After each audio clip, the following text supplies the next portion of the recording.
আজি আমি এই ভিডিঅ'টোৰ জৰিয়তে এচিড বৰষুণ কি, এচিড বৰষুণ কিয় হয় আৰু ইয়াৰ ফলত কেনে ধৰণৰ ক্ষতি হয় তাৰ বিষয়ে আমি আলোচনা কৰিম। এচিড বৰষুণ হ'ল এক প্ৰকাৰৰ বৰষুণ য'ত এচিডৰ পৰিমাণ সাধাৰণ বৰষুণতকৈ অধিক পৰিমাণে পোৱা যায়। যেতিয়া জৈৱিক ইন্ধনসমূহ যেনে পেট্ৰল, ডিজেল, কয়লা আদি জ্বলে, তেতিয়া প্ৰচুৰ পৰিমাণৰ ছালফাৰ ডাই অক্সাইড আৰু নাইট্ৰজেন অক্সাইড বায়ুমণ্ডলত নিৰ্গত হয়। বায়ুমণ্ডলত এই গেছসমূহ জলীয় বাষ্পৰ লগত বিক্ৰিয়া কৰি ছালফিউৰিক এচিড আৰু নাইট্ৰিক এচিডলৈ ৰূপান্তৰ হয়। এই এচিডবোৰ বৰষুণৰ পানীৰ লগত মিলি এচিড বৰষুণৰ সৃষ্টি কৰে। এচিড বৰষুণ হোৱাৰ মুখ্য কাৰণসমূহ হ'ল কয়লা জ্বলাই বিদ্যুৎ উৎপাদন কৰা, গাড়ী ইণ্ডাষ্ট্ৰী, কেমিকেল ইণ্ডাষ্ট্ৰী, তেল শোধনাগাৰ, ধাতু গলোৱা আদিৰ পৰা ওলোৱা ধোঁৱাৰ ফলত এচিড বৰষুণ হোৱাৰ সম্ভাৱনা থাকে।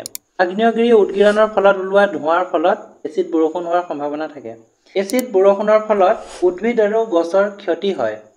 গছৰ পাত আৰু শিপা ক্ষয় হয়, মাটিৰ পৰা পুষ্টি উৎপাদন নোহোৱা হৈ যায়, গছবোৰ স্বাস্থ্যহীন হৈ পৰে আৰু মৰি যাব পাৰে। জাৰ্মানীৰ ব্লেক ফৰেষ্ট হ'ল ইয়াৰ মুখ্য উদাহৰণ। জলাশয়ৰ অম্লীয়তা বৃদ্ধি পায়। নদী, হ্ৰদ আৰু পুখুৰীৰ পানী অম্লীয় হৈ পৰে, যাৰ ফলত মাছ আৰু জলজ জীৱৰ মৃত্যুৰ সম্ভাৱনা বৃদ্ধি পায়। ঐতিহাসিক ভৱন আৰু ভাস্কৰ্যৰ ক্ষতি হয়, উদাহৰণস্বৰূপে ভাৰতৰ তাজমহল। মানৱ স্বাস্থ্যৰ ক্ষতি হয়।